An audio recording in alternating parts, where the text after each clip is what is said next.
as well. What a move for the 48. Oh, look at this, and onto the straight they come.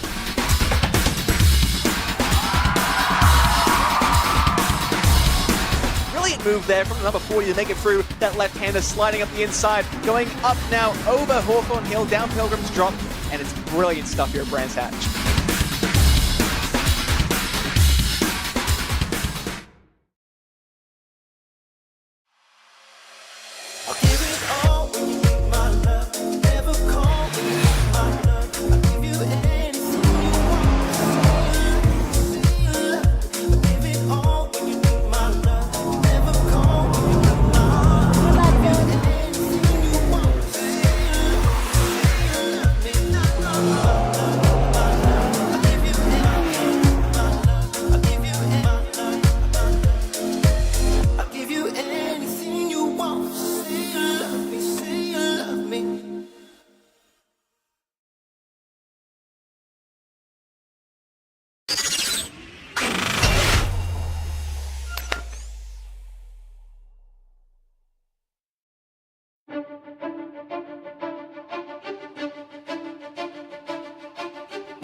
It's been just 2 weeks since the opening round of the 2023 Radical Esports Cup UK, but now it's time to head to the tight confines of Snetterton to rumble our way to the halfway mark of our campaign. Welcome along to RaceSpotTV for what is bound to be another action-packed evening of racing action. It's our Junior Kanky party alongside with Ewan O'Leary as we get set to go racing in Ewan. We've both seen our fair share of Radical racing, but I think we're really excited to see how the drivers get on at this rather unique and often unchallenged track in the UK. Yeah, it is very unique and not very well used in any series, really. Certainly haven't seen it on the official Radical schedule for quite a long time, so it's going to be interesting to see how the racing goes around here, how everybody's going to navigate their way around here, because it's not an easy circuit. It's a bit of an odd track, I would call it, to be honest, to drive. Very flat around here, of course, in the east of England, and a bit weird in some ways as well. So we'll see how the drivers contend with that over the course of tonight. And so that's, of course, a couple of talks about the track itself, but it comes in a pretty brief 4-round campaign in this 2023 Radical Esports Cup UK as the drivers try and wrangle a Radical SR10. One more race in November to come at the full layout of the Brands Hatch Grand Prix Loop, and then first week of December, the first back-to-back round of the championship. We will rumble our way over to Silverstone and to close things on out. But qualifying has just wrapped on up. It's a lone qualifying session where the drivers get just 2 laps to really make sure they dial in their speed, and in a 60-minute race with 1 mandatory pit stop, they get broken up into 3 different classes, with each of the winners in class receiving 2 hospitality tickets to a Radical Cup UK round of their choice. And in this Radical SR10 in particular, boy, Ewan, is this a high downforce prototype machine? It certainly is. It doesn't really fit into any other category in motorsport, really. It certainly is a category of its own. Very unique car indeed, and a very particular way of driving it as well, especially over the course of the hour, where you're going to have to keep on top of your temperatures. Make sure you execute that 1 mandatory pit stop correctly as well, because that can easily go wrong in itself. So it's a difficult evening of racing. It's a little bit different, or very a little bit different to the officials that you see in Radical Racing, really. And generally leagues tend to follow a similar pattern to the officials races, which are not especially like this hour-long affair we have tonight. So it's a bit of a step into the unknown, but they have already done 1 round at Donington after all. Exactly, and I think now it will be interesting to see the evolution that's built since then. And of course, with the classes being split up into 3, let's talk you through 3 different championships. They score points separated out on track, but they fight for track position together. Nathan Moore, the 21-point breakaway over Crofton Woodhatch, John McCutchinson, James Dawson, and then Matthew Crisp, the rest of the top 5. Couple of drivers, of course, with no points on the board, but it was all after a pretty helter-skelter start to the season in round number 1.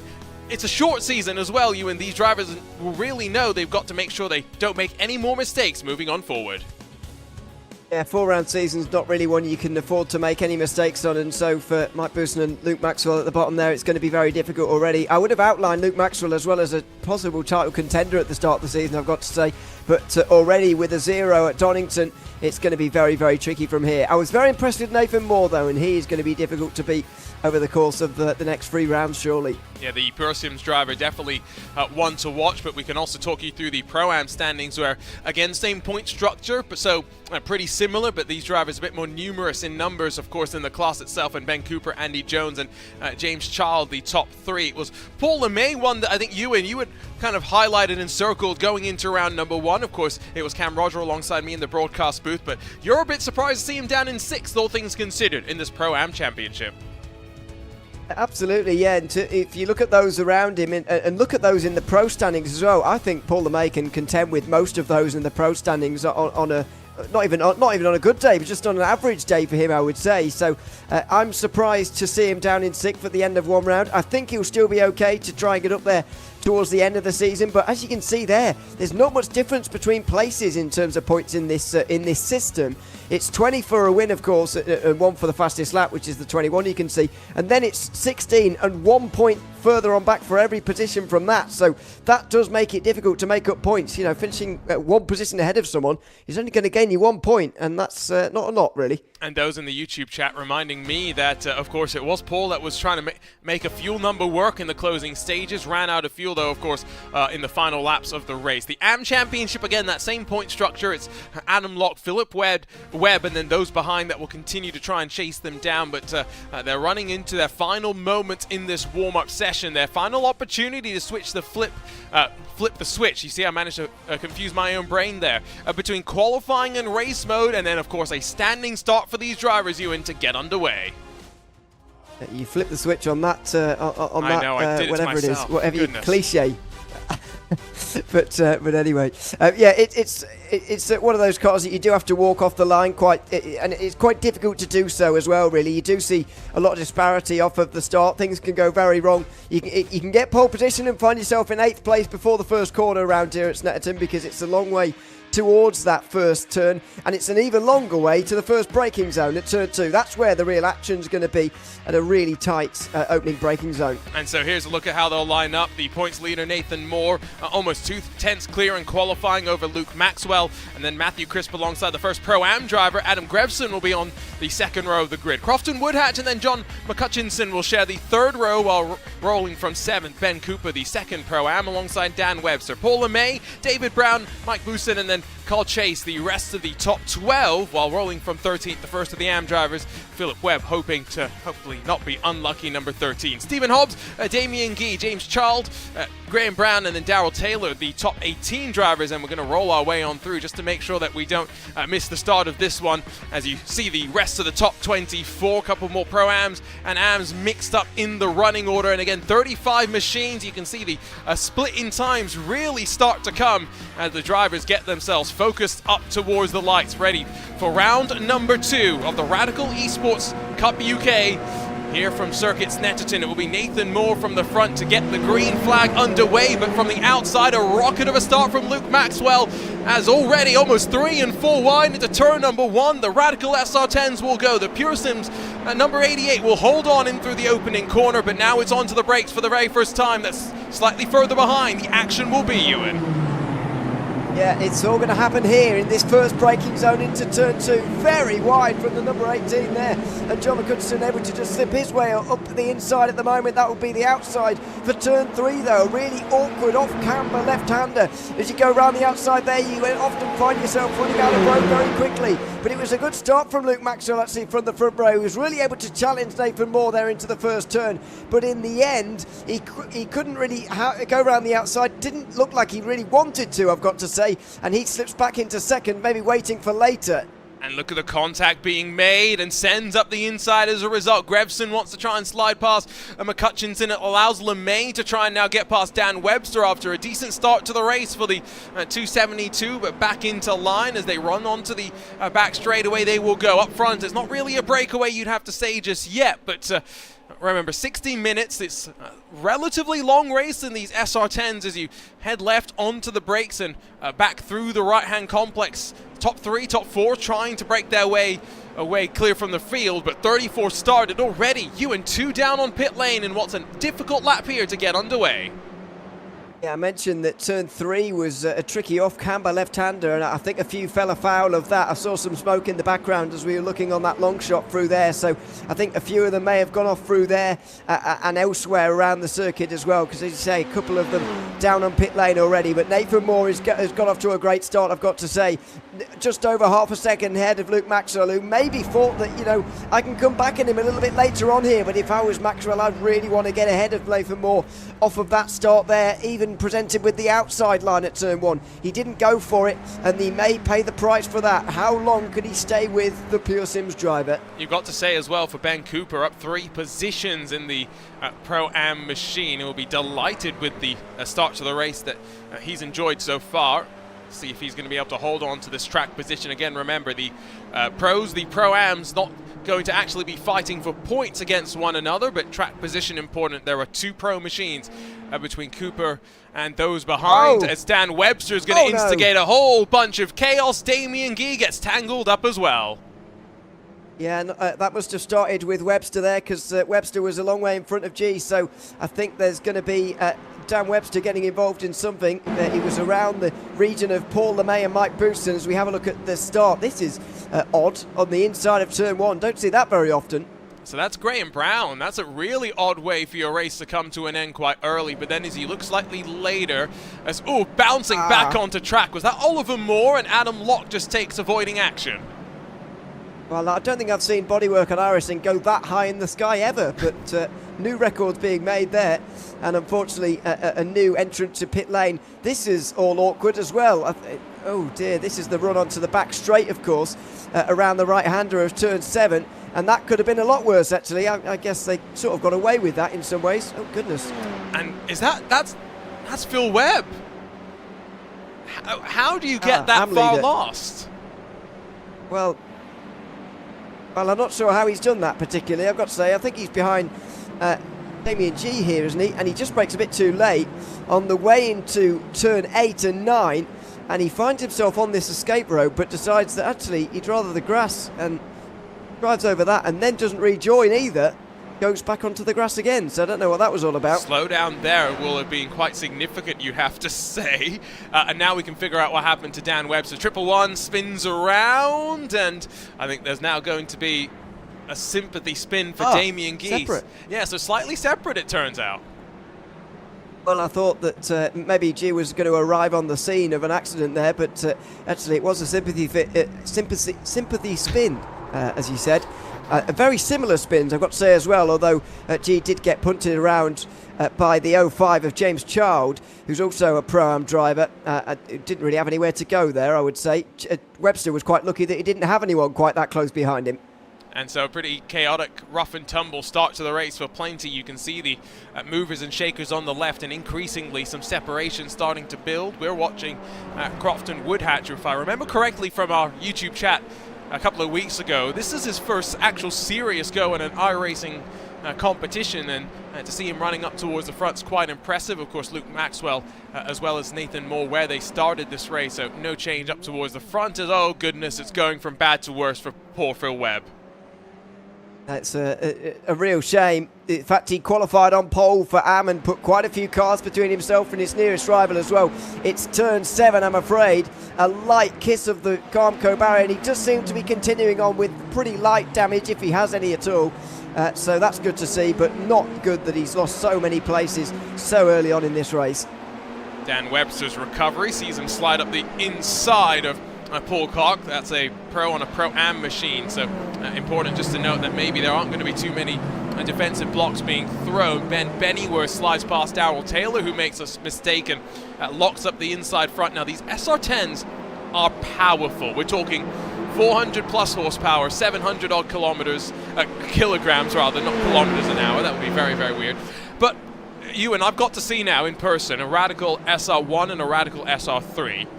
Those look ridiculously fast in the real world. I can't imagine what an even faster one of those would be like. Yeah, this is not even the next step up, is it? This is the SR10 that we have here in iRacing these days. Not that old on iRacing, actually. About a year and a half now. It was released at some point through 2022, and everyone took a bit of time getting used to it. In fact, at some stage, it went really the wrong way, and it became pretty difficult to drive in one season, so much so that some leagues went back to the SR8 for a season. But back to the SR10s again now. They're decent to drive, maybe a little bit looser than the SR8s were previously in iRacing, but they're good to drive now. They're not too difficult to keep in a correct window either in terms of your speed. Then, the tyres aren't going to fall off these by the end of an hour, which is the case for some sprint race series cars like these. They'll be fine, just as long as you keep your temperatures under check. And as you say, you're careful on the power, because you can spin these cars out on traction pretty easily. I was talking with some real-world racers about the Radicals and their importance in developing drivers. And in open wheel ladders, the run up towards Formula 1, it's quite clear, right, how things should go. You've got, of course, your Formula 4s building up, etc., etc. Formula 4, 3, 2, and then 1. If you want to be a prototype driver, it's, maybe go and drive an LMP3 car. The next closest thing you could really find, though, are these Radicals, and that's where they come in so important, as that's going to be Webster to the inside, and not really even a mistake from Taylor in front. It's just the pressure building, and Webster's recovery now sees him slide up an additional position, but he's still got a long way to go now. 5 Pro-Am machines before he'll start to score points again, as he closes on the 3 of Mike Boosen. Yeah, and that's how many overtakes he's going to have to make to gain one singular point when you consider this, because Boosen at the moment is 6th in Pro, Dan Webster obviously 7th, and he can't gain any places or get any points, for these positions that he's going to have to overtake. Not only that, he's 8 seconds behind as well. There's Mike Boosen just in 8th place overall at the moment, 6th, as I say, in Pro.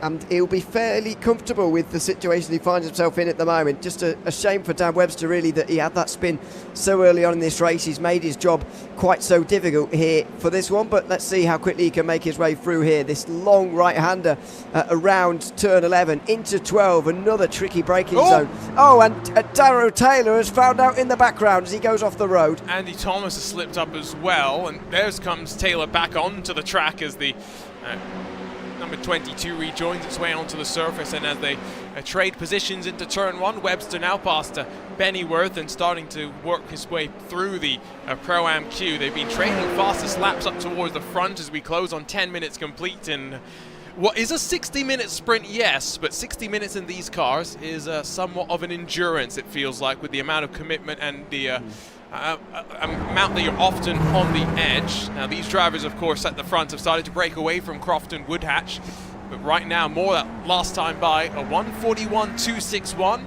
Only half a tenth faster than Maxwell, but still the fastest lap of the race. Yeah, they've been trading those on a couple of occasions here to start off with, and I've been impressed with Maxwell so far, I've got to say.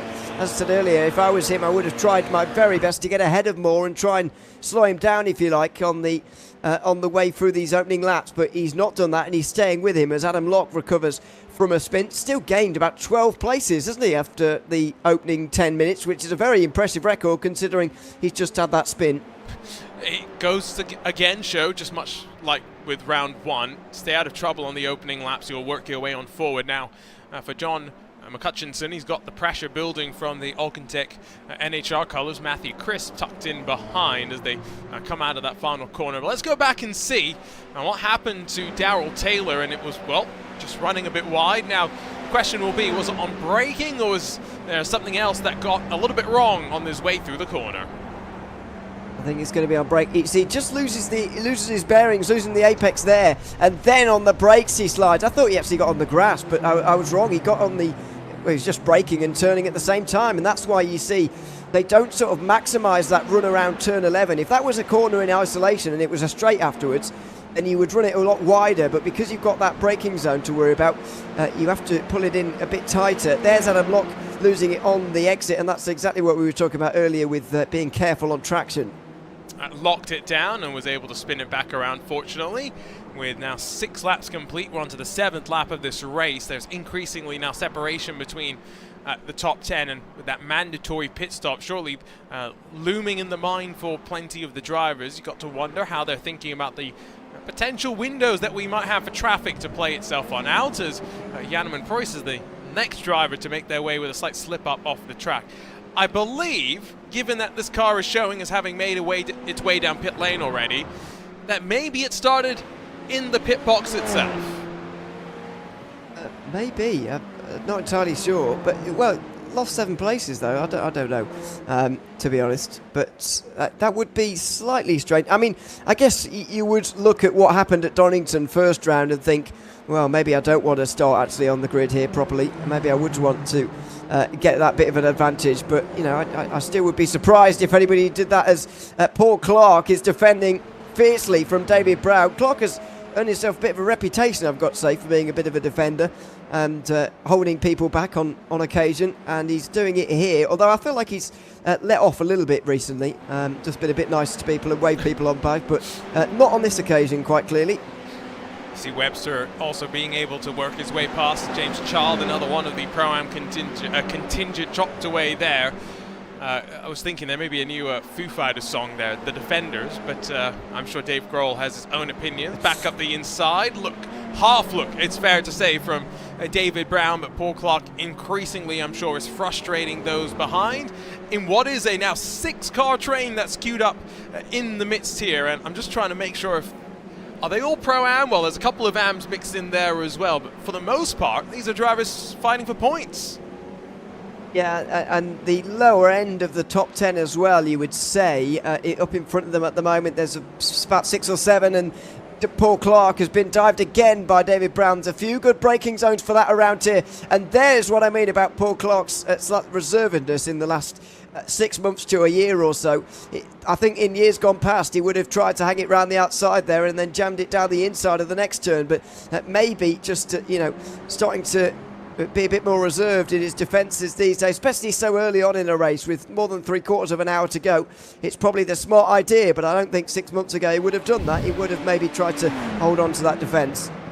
This is where, as well, I'm guessing in these cars you build up your racecraft and know where you can make passes. Not many of the drivers will have too much experience here, and so that will definitely come into play. The sole AM driver in the middle of the action right now, the 31, has got Toby Ward and that boosted motorsports machine just behind, and as they work their way into the final corner, I did see that Matthew Crisp has gotten past McCutchinson, but not done just yet. This is where fighting back around the outside. Can he switch it back and get the power down off the corner?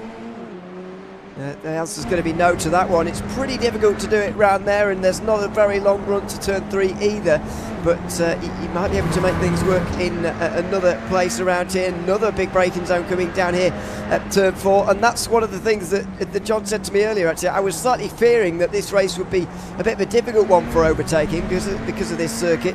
I hadn't seen too much overtaking around here in races that I've done previously, I've got to say, but he reassured me, to be honest. Said there's a few places to jam it down the inside, which I wasn't particularly encouraged by because that generally means crashes, but so far it's been all good, and it's just been nice overtakes, and that was one of them from Chris.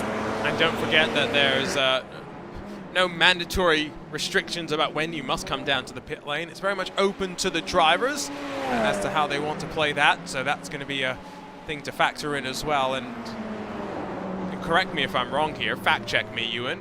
Fixed setup series, isn't it?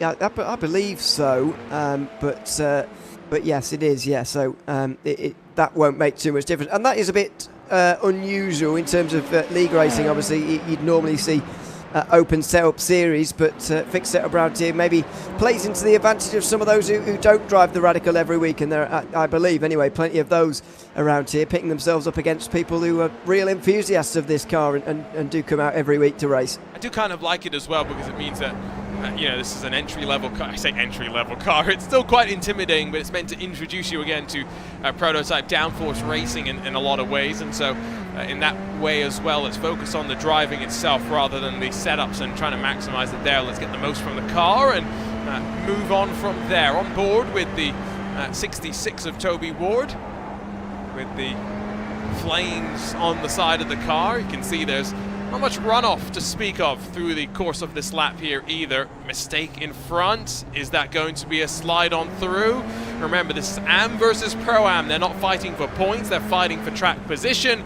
Toby Ward's not going to be able to take advantage just yet. It doesn't make this any less awkward, though. It's particularly awkward because you know there's no points up for grabs, but you know that you're also slowing each other down. And Toby Ward was not really convinced enough to dive it down the inside there. In the end, it was Norvesu who just gave him the inside line and sort of encouraged him, ushered him through, and now finally does go through into 17th overall. And I don't think the AM leader was too displeased about that, but did take a little bit of convincing there, did Toby Ward, to go down the inside, because I don't think he would have made that move of his own accord. And look at the run down onto the back straightaway that Ward instantly was able to get. Draft starts to pick its way on up, though, and there is that small drafting factor even in these machines that will run them down. But no swap around taking place just yet. The fastest lap being punched in once again, though, by your race leaders. We check back in with Nathan Moore. The Pure Sims 88 is now about 1 second clear of the 118 of Luke Maxwell. They have not brought with them Crofton Woodhatch just yet, though. Okay, again, go back to the point, though, that with the separation that we have through the field and a trip down pit lane probably costing you going on 30 seconds or so, there are going to be pockets of clean air for some of these drivers to pop on into if they want to try a bit of an undercut. There's a pocket at the moment between Paul LeMay and Dan Webster. Now, when that gap increases, is that gap going to increase in time? Maybe not, actually. So that's going to be a difficult one. Do you try and slot yourself in between Child and Bennyworth at the moment in 13th and 14th? Not right now, I mean, but in a few moments' time, because that's not far away. Yeah, these are difficult games to play, and especially if you haven't got an engineer with you, which I don't think all of these drivers would have, to be honest with you. I think it would be a long shot to have everyone with an engineer. That's difficult to work out on your own. Fiddling with your relative while driving, I never found was a great idea. Anyway, maybe these guys are better than me. I always found that you kind of wanted to have things set, and so that you had your data in front of you, and then you're not clicking around and doing anything. Yeah, you want to try and make sure you have other people to do that, even in a 60-minute dash. And it's always interesting how drivers cope, though, when they are left to their own free will to figure things out. Carl Chase relieves Stephen Hobbs of 11th position as they work their way in towards the final sector of the lap. Now, this is almost a battle for the podium spot in the Pro-Am class, because, yes, Ben Cooper's doing a great job up there in 4th overall. You got Grefson then in 7th. LeMay, of course, in 9th. And Chase and Hobbs, 4th and 5th in the class, respectively here, Ewan. Yeah, and maybe we'll be only dreaming of a podium here and not really realistically hoping for it. I did like the fact that you left that hang, by the way, when I said maybe these guys are better than me. You just left. I mean, we've seen you in the Precision Precision Racing League GT3 Fix Series. Oh dear! Don't mention it. I had a decent first half of a race, and then I went off. but anyway, don't need to talk about that. Yeah, as I say, I feel like these guys are going to be a long way away from a podium, and that could be tricky to overcome in terms of a gap. But then again, who would have expected Paul LeMay to end up off the podium at the end of the last race? So and others as well, I'm sure, will be ruining the fact they didn't end up where they should have been and so on. So, you know, you just never know what can happen. But on raw pace, it doesn't look like it is going to happen. Not just yet. Check back in with Brown and Bennyworth. It's a drag race down into the left-hand kink, and a dapper move by the 27, who now protects the inside, as Bennyworth will try and switch things back once again. I must say, I quite like the purple that the 27 has going on. You can see, though, behind, just trying to set things up to get onto the power slightly earlier, but that confidence from David Brown sees him run his way all the way out to the left-hand side of the track, and he'll hold on surely to that 14th spot as they run their way off into the braking zone.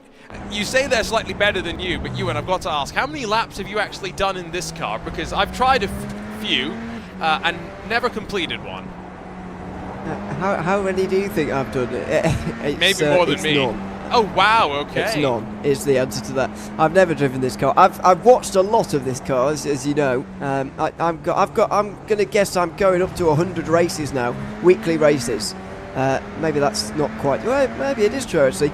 but I've never driven it, so I've got no idea really. I'm just going off what other people have told me it drives like, which is, I suppose, just as reliable really.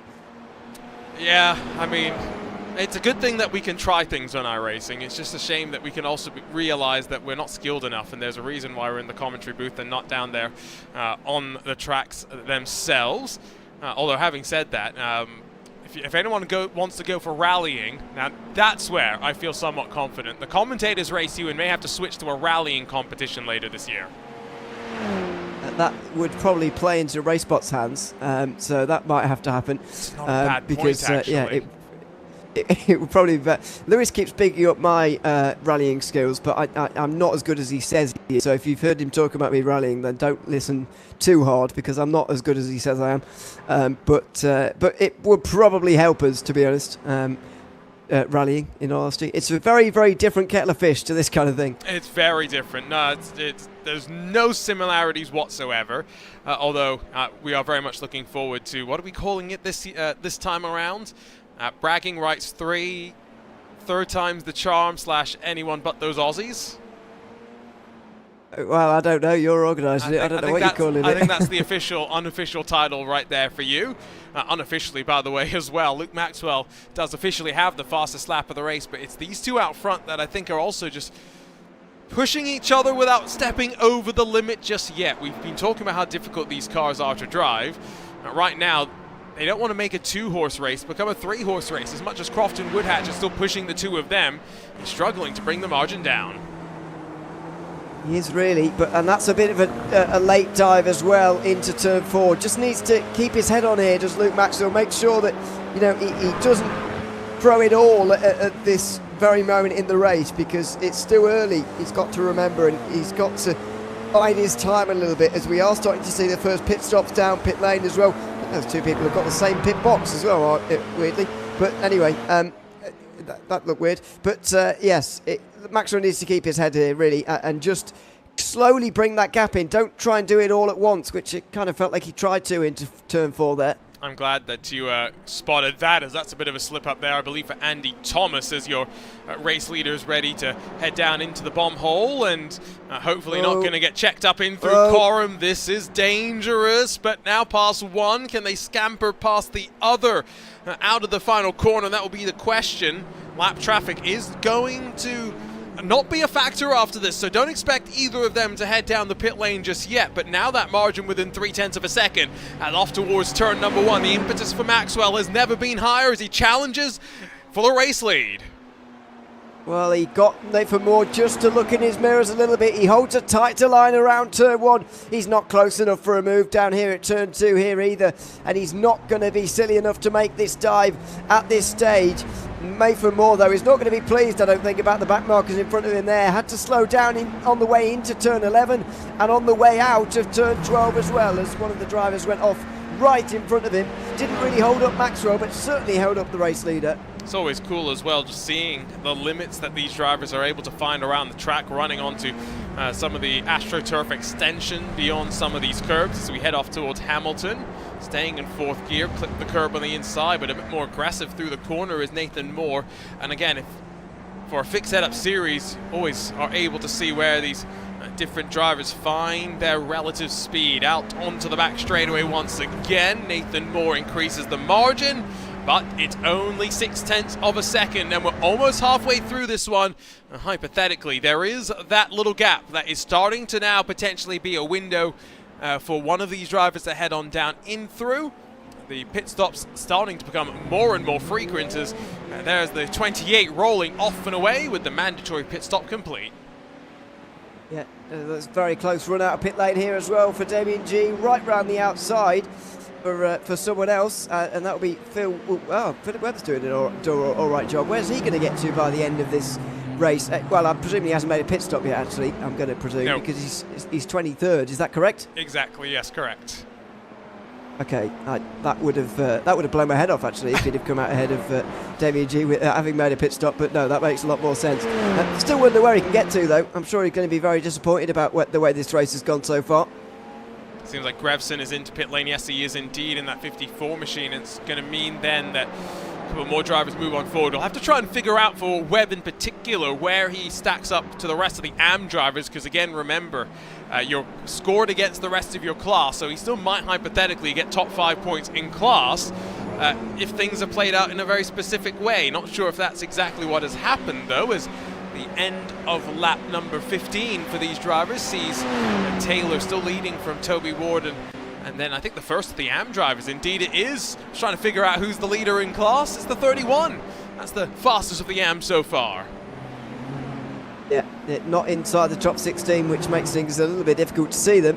But it's all right. It's not a big gap, though. Locke is not far away and recovering from that spin as well. So it could be an interesting battle between the two of them. Of course, Locke was the winner at Donington the first round of the season. Scott Novosa, to be fair, was on the podium as well. It just seemed that those who were up there in race 1, up there again in race 2, and that applies to all three classes, to be fair. Cooper, of course, winner at Donington, leading again right now in Pro-Am. But as pointed out in the chat, LeMay running out of fuel on the final laps of the race kind of did assist Ben Cooper, who's had to scramble his way back up towards the front of the field. But it has been a remarkable level of consistency for Cooper to run just 9 seconds off the back of Nathan Moore with, 28, 30 minutes of this race now officially almost in the books. There is some traffic for him to have to deal with as well. LeMay's 10 seconds further back, to put that into context, as the 959 heads into heads through turn 1. LeMay's just coming to the line right now. Well, that's what I mean, really. I know you mentioned the fuel running out on the last race and so on, and of course that is relevant, but that's not had a bearing on him being 10 seconds behind right now in this race. That's a different story, and that's Cooper's qualifying pace and then race pace as well that has earned him that gap. So I find it difficult to put too much credit on that running out of fuel at the end of the last race. Part of it has been down to this one as well, and it's big points lost from Paul LeMay as Dan Webster makes his way out of pit lane. He's still trying to chase down Mike Booson. Didn't really get that much closer to him in that first stint. But you can see, crucially, Clean Air dropped right back into the hunt as they work their way through this middle phase of the race. Into the final sector once again for the 17th time of asking. It's Moore from Maxwell. Still 2 seconds clear of Woodhatch behind, but got to say, for Woodhatch's first iRacing championship, he continues to show up strong. You were also questioning and speculating Nathan Moore, someone that we may be seeing in some other machines in the Pure Sims colors. Not sure how much experience he has in this Radical SR10. No, I was posing the question to you, and you said, well, you don't think he's driven it much at all. I'll have to ask him because I said to you, I was very, very impressed with his opening round at Donington, because it wasn't like he looked into a win. He didn't walk onto the top step of the podium by accident. It was a very methodical, composed victory, and it wasn't that close in the end either, really, one versus two. So it was very impressive, I've got to say, from a driver who I haven't seen driving that car very much. I don't know how much practice he's done prior to this series, to be fair. That's obviously for him to know. But the drivers around him right now drive this car every week. Luke Maxwell, I was talking to someone yesterday who was annoyed at the frequency with which Luke Maxwell's in their officials sessions, because he keeps winning, and it was annoying them. So that gives you an idea for him. John McCutcheon, Mike Booson, that they drive every week as well in the same series and in officials as well. And Moore's just shown up here, and he's right on the pace. Paul LeMay out of pit lane as the Pro-Am contender rejoins in 16th overall. Yeah, there are some people that just take a shining to a specific car and just enjoy it so much that they never want to drive anything but that. For me, for a little while, that was the Dallara iRating. So I very much appreciate that sensation of those same names are popping into the same sessions over and over again. Half distance, though, now officially reached with 30 minutes done. 36 lap race, 18 or so about to be complete, and neither of the top two will head off towards the pit lane just yet. It's been a rather lonely opening 30 minutes, all things considered, for Crofton Woodhatch, and he'll have to hope that traffic can play out in his favor to maybe close that margin down. Yeah, because he has been closing it down generally. As soon as he got into third place, I think it was about 3 seconds back after the early exchanges of this race, but he's been slowly reeling that in again, and he's not that far away. So I reckon he's in with a shout here for a good result. He does have a bit of traffic, annoyingly, that's just come out the pit lane right in front of him. Not sure how easy that's going to be to navigate, and the answer is going to be written in for us here. Not easy, to put it simply. There it is. Woodhatch is going to lose at least half a second. He's going to be so frustrated, and now that it gets out of the way, he maybe cost him a tenth or two. It wasn't as bad as it could have been in the end, but you can't really afford to lose that kind of time when it's so difficult to gain it. You want to know who's going to be even more frustrated, though? Let's ride on board through pit entry with your former AM leader. And yes, I said former importantly, because look at this replay, Ewan. Has to slide it into reverse gear. It's an awkward pit lane here at Snetterton. We were back at Donington last time out, and he has to back it up, and fortunately doesn't get disqualified, but loses almost a full 15 seconds in the process. Well, first of all, he's very lucky he didn't get disqualified. That was quite a lengthy reverse there, which does get you in trouble sometimes. But also, yeah, Snetterton is one of the shortest pit lanes. I think it is the shortest, certainly on the British GT calendar.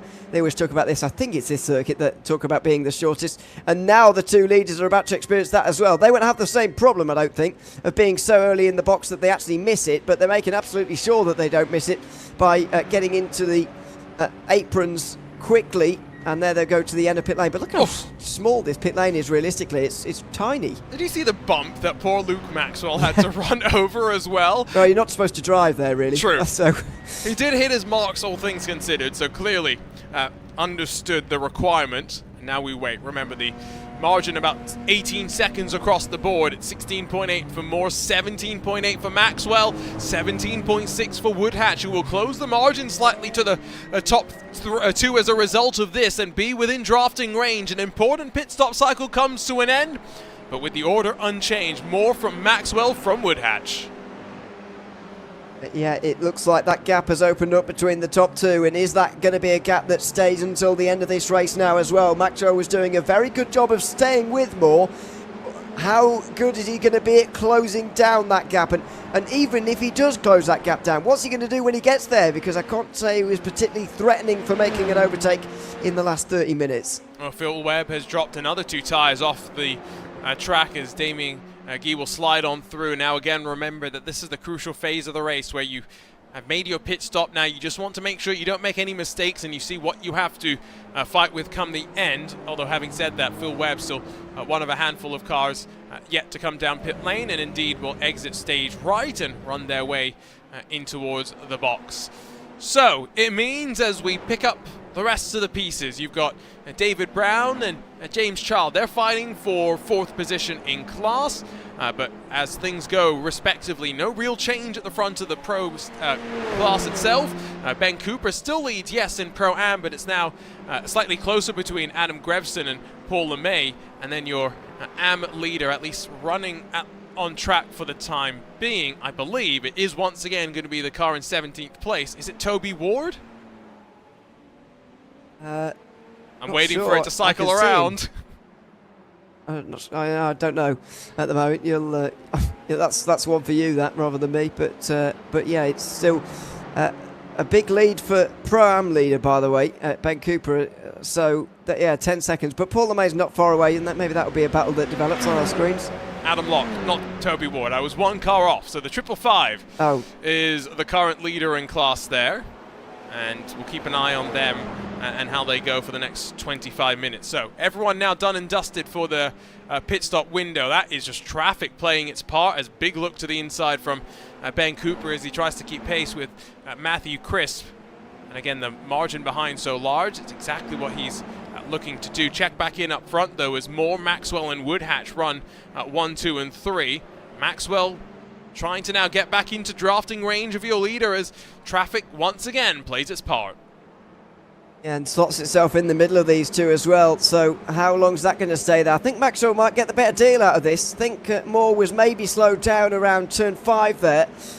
Maxwell might get away with it. The run onto the straight was okay, and yeah, it was pretty decent from Maxwell. He might catch a crumb of slipstream, if you like, on the back straight here, and benefit from that. There is the running towards turn 8 and 9 now as well. Oh! So, oh dear, well, he'll be feeling lucky now because he thankfully didn't get completely rear-ended. That was quite close.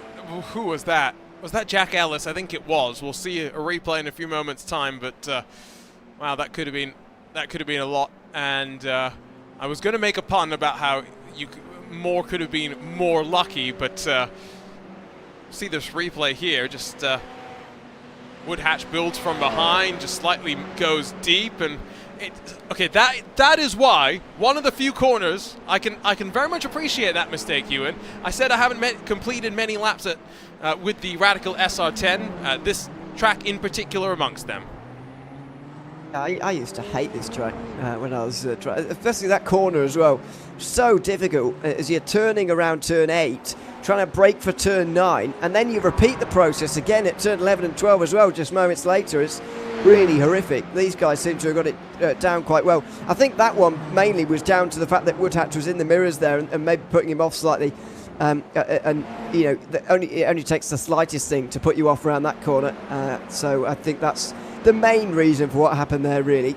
So we have the battle for the lead. We have the battle for 7th as well as the drivers work their way in towards the middle sector in that second screen. It's Grevson and LeMay, the two Pro-Am machines, with the one Pro car mixed up in the fight as well.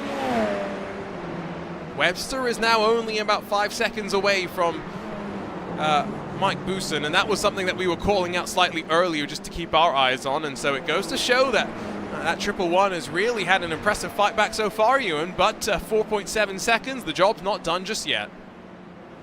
Yeah, I reckon he could have finished 4th today, Dan Webster, if he hadn't have had that spin. Don't think he would have had something for the top 3, given where he qualified, but I think he would have at least overtaken Crisp in this one for 4th place. As there is side-by-side for the lead. What has happened to Nathan Moore here? He's got a terrible run out the final corner. Luke Maxwell goes to the lead. And Crofton Woodhatch is suddenly in what is a 3-car scramble now. Is this a slowdown? Is this fuel? What's going on up towards the front? Let's take a look at the replay, Ewan. What happens through the final corner? Does he just get it wrong on the way into here? He's a bit too quick on the way in and slides his way to the grass on the outside as well. And here goes Luke Maxwell straight through. That's one of the easier passes he'll ever make, and now we'll see. Was Maxwell struggling to get through, or is it going to be a circuit thing when people are so closely matched on pace? How easy are overtakes going to be to come by here, and how can Luke Maxwell soak up this pressure for the next 21 minutes? So 4/10 the margin at the front. Traffic still going to be quite relentless, but it's the orange and black, then the white, blue and black, and then the white, red and blue machines that filter onto the back straightaway, and you can see how important Maxwell thinks the draft is going to be as he searches for it down that back straightaway onto the brakes into Brundle. Not going to be a passing opportunity surely, but Nathan Moore straight back on through and to the point. And in the end, Maxwell was pretty conservative on the way into there as well. He didn't want to hang it around the outside, but Nathan Moore doesn't want to hang around. And so straight back to the lead again. I wonder whether that is because he thinks I can get to the lead, I can get that gap back to where it was again if I'm in the lead. But if I get stuck behind, then it could be the end of the race in terms of trying to go through. But Maxwell, once again, unwilling to fight more. I'm not entirely sure what he's waiting for at this stage, to be honest. With 20 minutes to go, I really would have expected him to put up a bigger fight. I think we're expecting fireworks from this point forward, though, and it's all just going to be for Maxwell and Woodhatch in particular sitting behind to understand what they need to do to find the mistakes and find some extra speed in various mini sectors around the track. Remember, this Radical SR10 has got plenty of power. It's not lacking in that department, and you've got to make sure you don't make mistakes, as I think both Maxwell and Woodhatch ran a little bit wide. Allow Moore a little bit more breathing room with officially 40 minutes of this race complete and the final 20 to go. It should be 12 laps to go at the line next time past. These drivers have 10 seconds of a margin to Matthew Crisp in the 4th position, and therefore, Ewan, you have to expect they know they can afford to fight pretty hard. Well, they certainly can, and it's at that stage of the race now as well where you can fight, and it doesn't feel unreasonable either. I think the one defence you could have for Luke Maxwell earlier in that he didn't fight Nathan Moore was that it was so early on in the race, so maybe there wasn't really a point, but now there certainly is, and they're going to exercise that, I would imagine. Nathan Moore certainly did into this corner on the very last lap, going straight through. As we look back at Mike Bousson, who's continuing to lose places, and surely Dan Webster is going to be next. And this is important as well for the fight for second in the Pro-Am class, because Grebson and LeMay are now once again separated by no one else between them in terms of track position, and they will continue to fight. And you've got to therefore think championship battle. Yes, Cooper is looking strong, but short championship, you can never afford to slip up. You've got to fight for every point possible. Moore once again, 1 second clear, but into turn one, it's Woodhatch on the offense. Looks to the outside and jinks to the outside of the orange and silver machine. How close can they run? How close do they dare run? Ooh. Somehow they'll survive. Onto the brakes. Big send back up the inside though from Luke Maxwell. This though is costing them time. Nathan Moore breaks away. Maxwell back to second, but you best believe the fight is on. It is, and I think Woodhatch believes he can still win this race if he gets through on Maxwell quickly. Obviously Maxwell's not going to allow that to happen, because winning this by overtaking 2 in the last 20 minutes is going to be tricky. But if Woodhatch stays in that place, then he's going to find himself in the position of not being able to win this one. Nathan Moore believes he can get away in the lead of this race, and I believe him at the moment. He was getting ahead of Maxwell even before this fighting began, but now that it has, he's got the gap out to pretty much where it was as they exited pit lane. Remember, it was a slight mistake that really checked the gap back up as they ran their way out of the pit stop cycles. Here's a look from up above as they're on that Bentley straight once more. They're onto the 25th lap of the race, and just look how Woodhatch closes, but it's not going to be enough for the send in towards Nelson with its raised curb on the inside. That draft not totally broken at the very front of the field though, but it's increasingly in danger of being done. That Pearson's car might make it 2 for 2, and they may mean that it's just the battle for second that will rumble on behind as out of the final corner. 1.6 seconds, officially the gap and growing. Nathan Moore has broken the toe at the end of the 25th lap. He certainly has, and that could be important. To be fair, I didn't think the toe was going to be very important around here starting today, but as you said at the time, Luke Maxwell clearly thinks it's important. It was important for the pass for Nathan Moore to get to the lead as well, so I certainly think it is. Wow, that was close. Woodhatch there was too late on the brakes, and he was very nearly into the back of Maxwell. And as a result, even more time lost just through that one corner, as I think Maxwell had to get off the brakes to avoid being properly speared in the rear end. So 2 seconds now will split them at the front, as Dan Webster's recovery drive sees him get in front of Mike Bousson. He'll be delighted with that, and next up will be, 14 seconds to McCutchinson. I don't think that's going to be a pass that we'll see happened. Darrell Taylor's still in a world of struggles, down in 16th overall. But of course, Pro Class cars marred in the battle amongst the Pro-Ams, and now a spin through the final corner. Yeah, Darrell Taylor not particularly enjoying himself around here, I don't think. As I say, not a circuit that's particularly well used in recent times in the Radical officials, and that is showing for some at the moment. I think, by the way, Robert Woodward was messaging early on that he still didn't really know his way around this circuit. He's done about 30 laps around here in his life. Well, he probably will have done that over again in this race, I would imagine, but some people are especially unfamiliar with this circuit compared to the others on this calendar. Yeah, and of course, with Brands Hatch and Silverstone up next, you assume that drivers pretty much know those tracks like the back of their hands. Adam Locke, the AM leader, is in 16th overall, running a very, very strong race.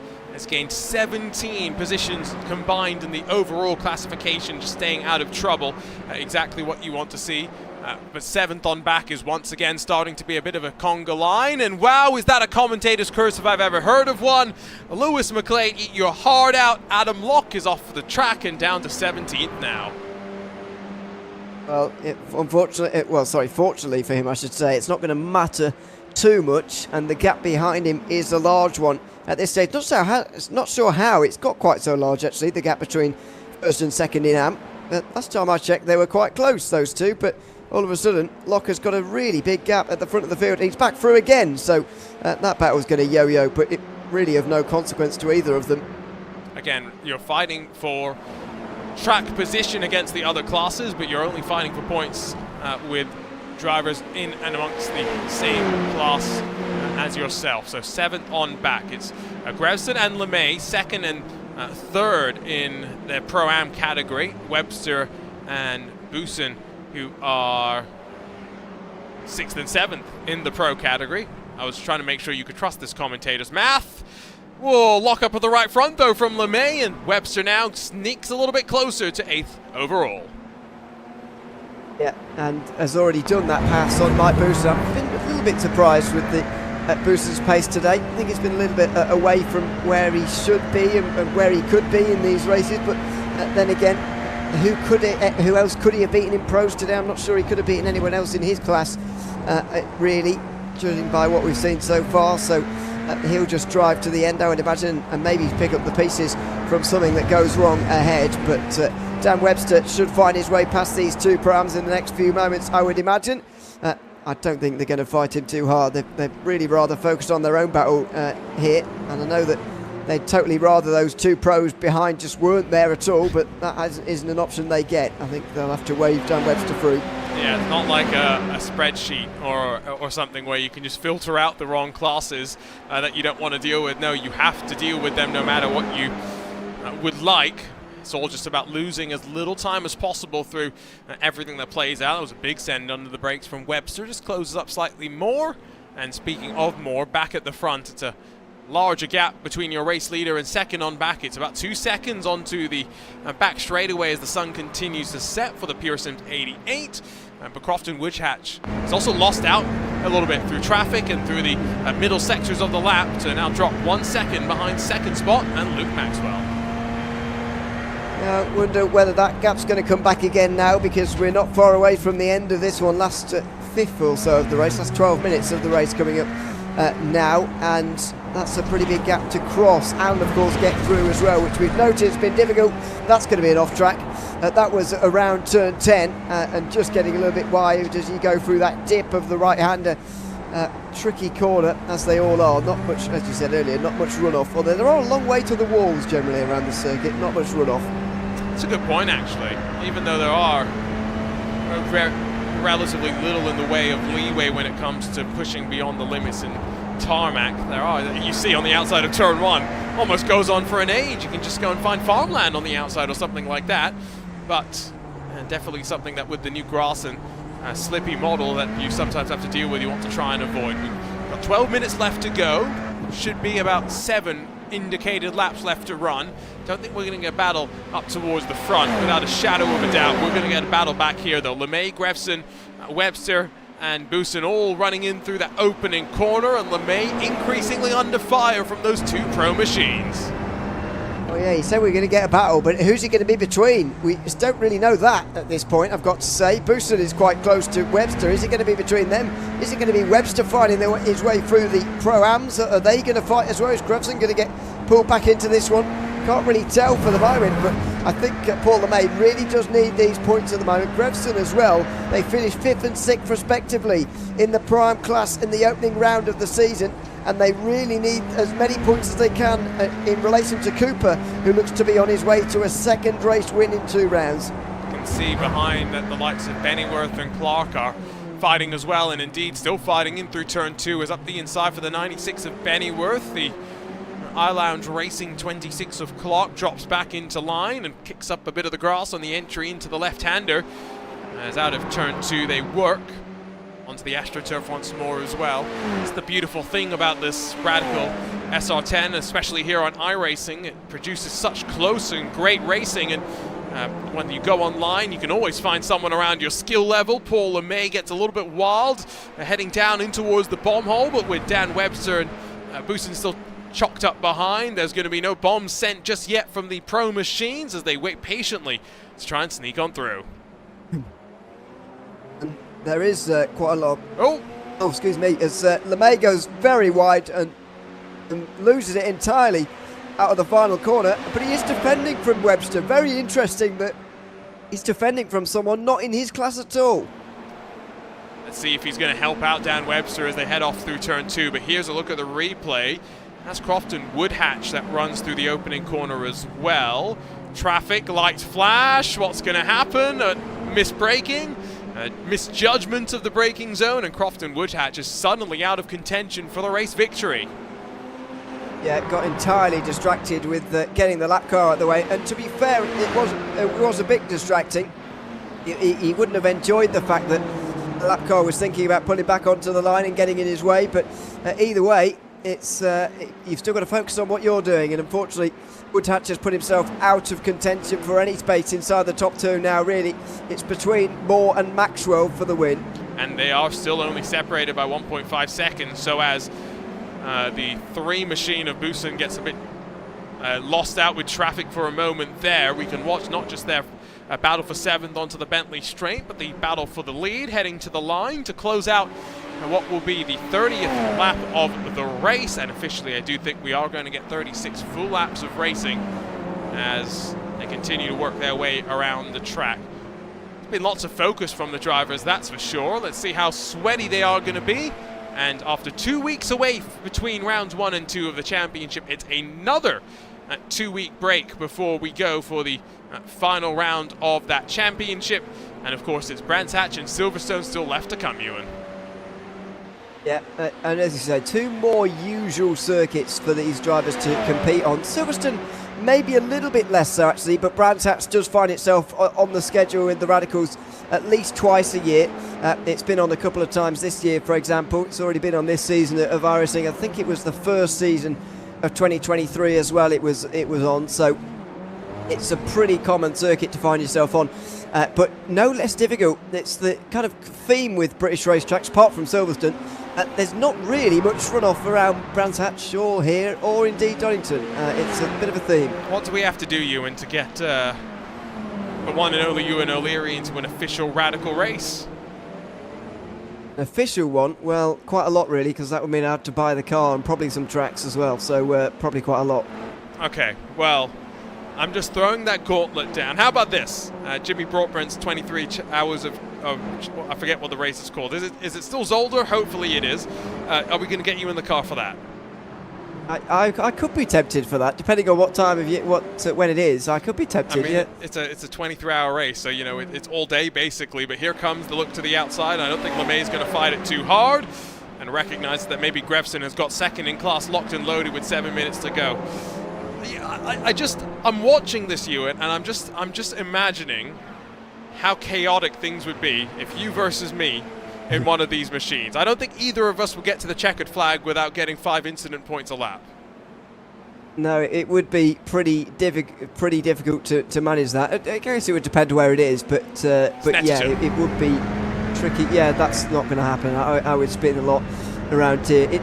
These guys are making it look easy, aren't they, really, around this circuit? And we both know that. Anyone who's probably watching this, who has driven this circuit before, probably does as well. I struggled around here. I did a league race around here in GT Freeze once. That's got ABS, and I still struggle with the braking zones. You know, it was a nightmare. And so I can't really imagine what it would be like in these cars. Yeah, the reason why I asked you about jumping into a Radical race is because I remember you driving that race at Snetterton, and I was like, you could be in here. It might not end well for either of us, but yeah, they are making it look so simple, and it's not just those at the front, Nathan Moore and Luke Maxwell, but these drivers are having to fight and look that, yes, they're making small mistakes, but it's because of how difficult this car is to tame. Grevson a little bit wide, but Webster not close enough to take the advantage just yet. Still sliding a bit wide, though, is that 54. It's here as they get ready to build that momentum onto the back straightaway that Webster finally slips on through, and Grevson now has to hope that LeMay's not close enough to take advantage. Well, I don't think he is, because I don't think Busen's going to be able to even get through. If he does, then maybe it's on here, but I don't think that's going to happen. It's pretty deceptive, though, how narrow it is on the exit of that braking zone. It's an awkward corner as turn 6. You can find yourself in the grass very easily, even if you outbrake yourself even a tiny bit. That's exactly what happens just there to Grevson, but I don't think it's going to cost him second place. Adam Locke and Toby Ward are fighting for 17th again, and 18th position with Darrell Taylor, and they're still, yet like Ewan points out, going at it. Up the inside for the Boosted Motorsport 66. The 555 will try and switch back underneath. It's a great fighting, I must say, but I'm not sure how smart it necessarily is. Back over to LeMay and Grevson, though, because I'm not sure if Booston's made a mistake, but suddenly those two cars find themselves within touching distance once again. Yeah, I think it must have been a mistake through the final corner for Boosen. But yeah, by the way, for that battle for 16th place, I don't think I've seen two people fight over a place so unnecessarily for so long. It's been, well, I suppose not unnecessarily, because Toby Ward does want to move forward and does want places from the Pro-Ams, but even so, it just feels odd that they're fighting so hard and have fought for so long over a position that realistically doesn't matter at all. For either of them, because it's not gained or lost them any points, but either way, hopefully they've sorted it out now, and it looks like they maybe have. I think Darrell Taylor got it wrong into the final corner.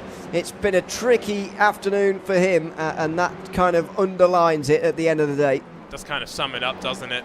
It's been kind of difficult for Plenty, but with, what, 3.5 minutes to go, 3 laps then left to go as well, you would think.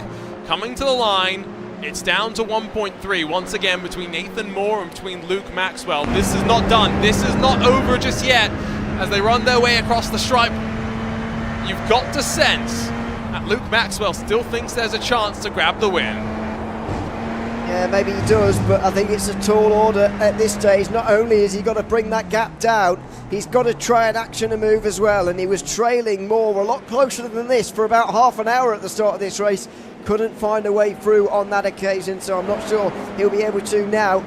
To be fair as well, I think Moore has maybe been just letting his foot off the gas slightly towards the end of this race as well, but it's more encouraging for the rest of the field, I've got to say. Donington may have been a bit demoralising in some ways because he ran away with it, but Moore has certainly been challenged today.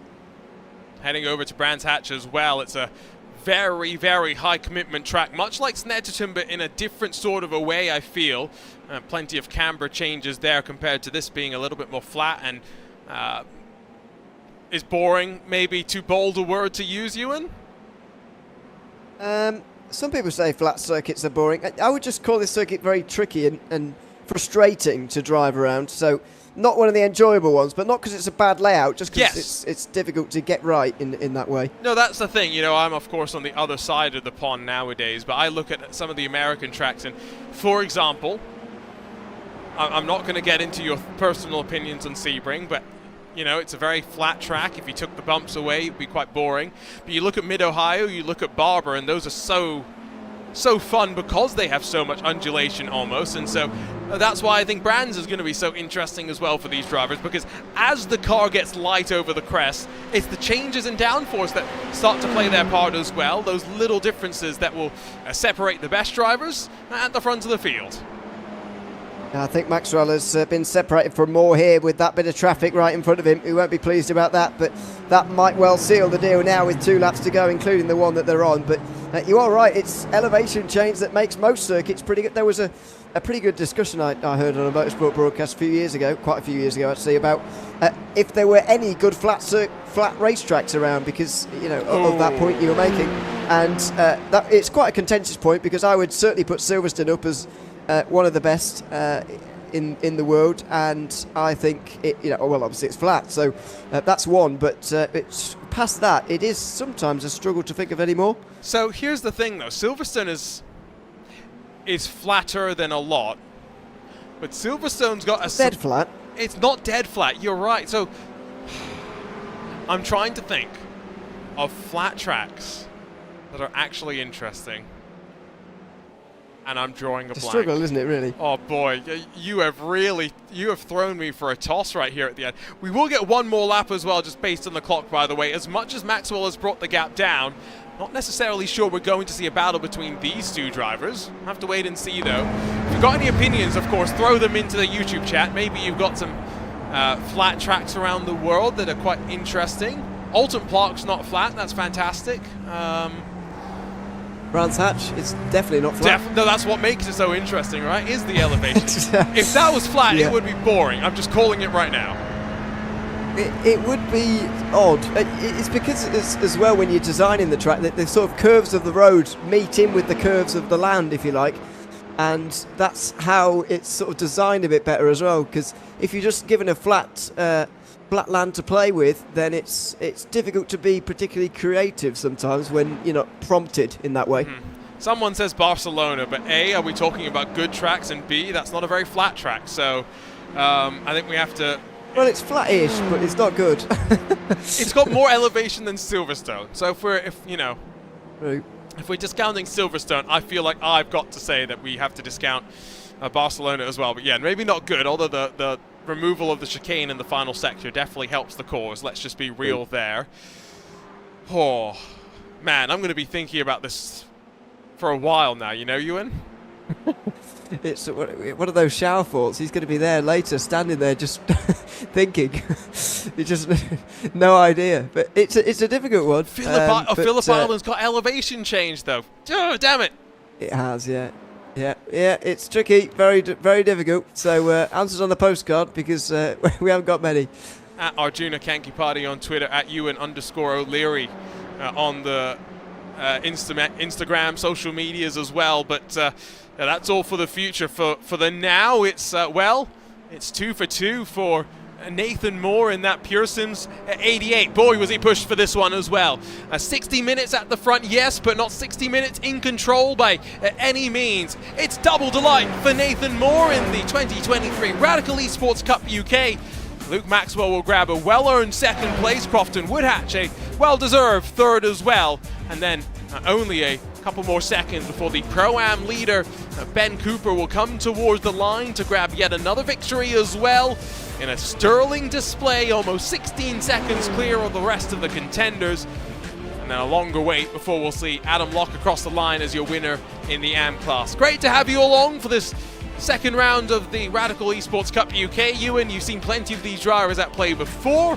How did you think today's race ended up playing out?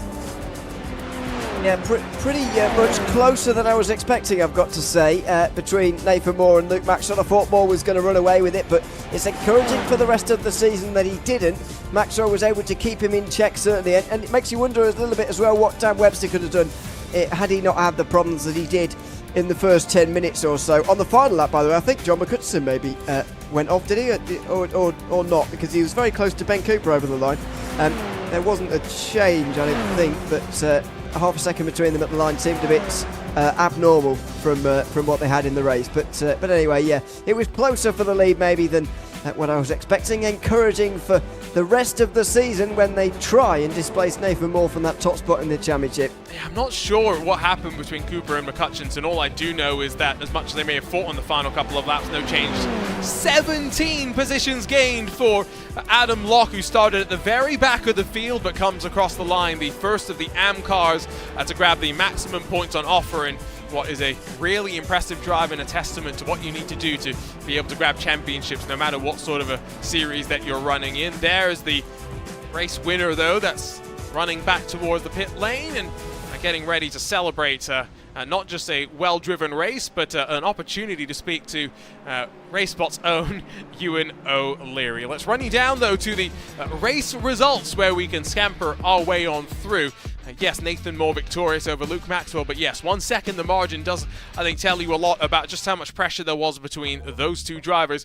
Crofton Woodhatch dropped back after a mistake in the closing stages. He's third, though. We'll be delighted with the drive. Matthew Crispin fourth, Ben Cooper in fifth, the first of the Pro-Ams before John McCutcheon, and then Dan Webster sixth and seventh after the Triple One's recovery saw it slide back up to sixth in class. Grevson and LeMay will be second and third in the Pro-Am category, and then in front of another one of the pro contingent, Mike Booston, who rounds out your top 10. It will be 11th going the way of Carl Chase as the Pro-Ams start to filter into the mid-pack with James Child, David Brown, Ben Bennyworth, Paul Clark, and then Toby Ward, the rest of the top 16. Just two more cars left on the leading lap. Adam Locke, the leading AM, was scored down in 17th in front of Darrell Taylor, who had a bit of a disappointing evening in the pro category in his 22 machine. Scott Nervisa is second in the AM category in his 31, with Stephen Hobbs, the 29, down in 20th.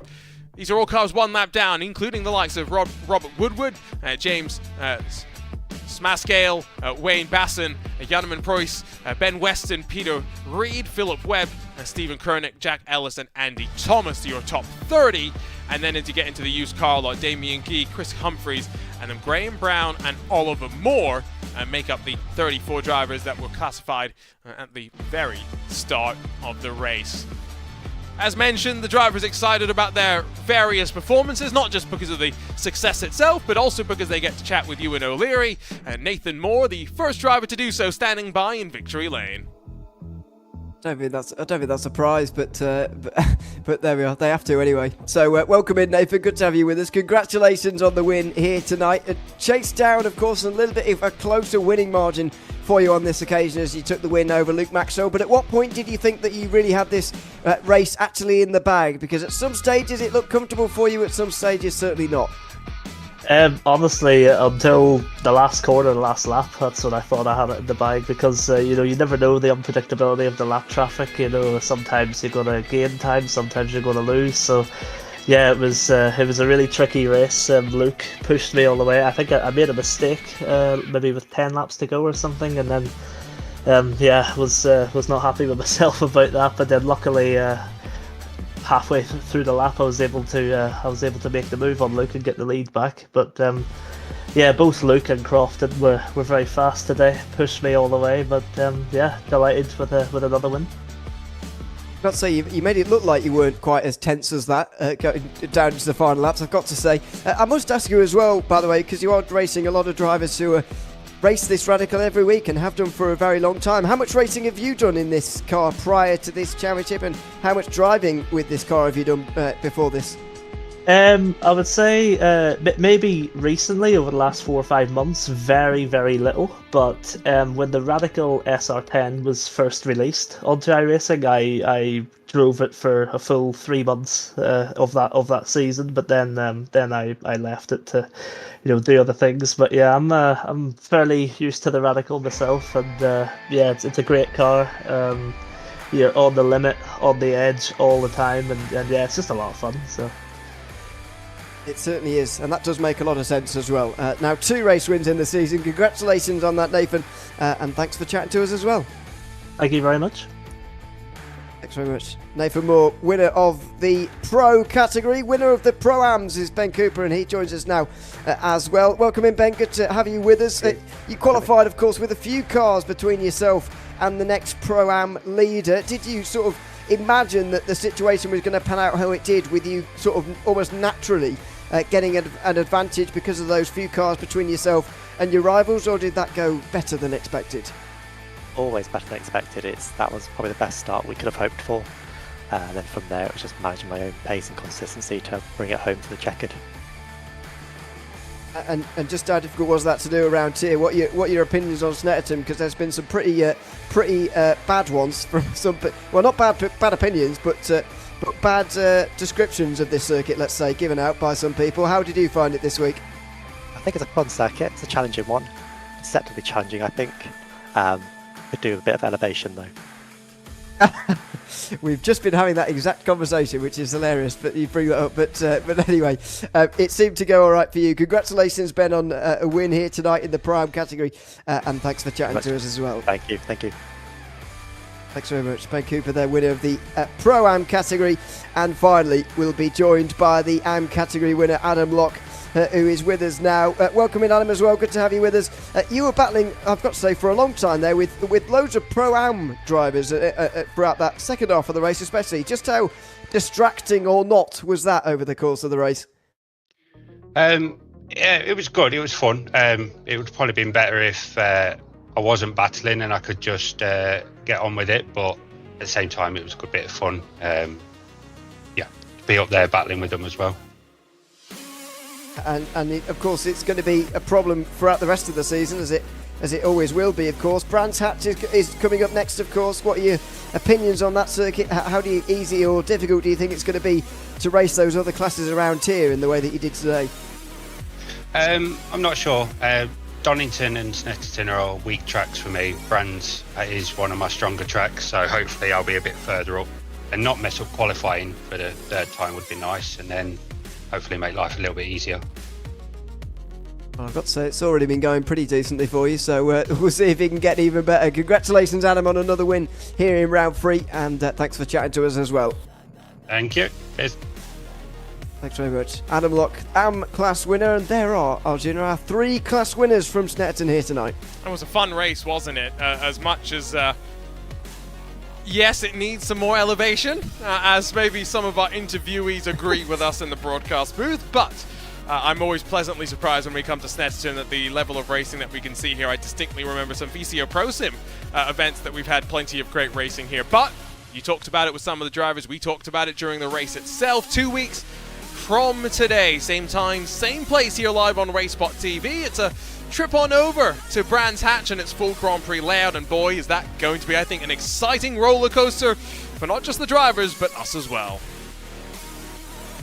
It absolutely is. There's not much room for error around there. Not that there is here either, to be fair, but you can more easily around there find yourself straight in the wall, which is the bigger problem around Brands Hatch. Can be difficult to overtake sometimes, of course, but I was thinking the same about Snetterton before tonight, and it produced decent racing nevertheless. So you never know what we're going to see. It's going to be another interesting round. And of course, after that, just one more round of the championship to go. And it's a furious championship. 4 races to go, and a couple of drivers already 2 for 2 in their championship quests.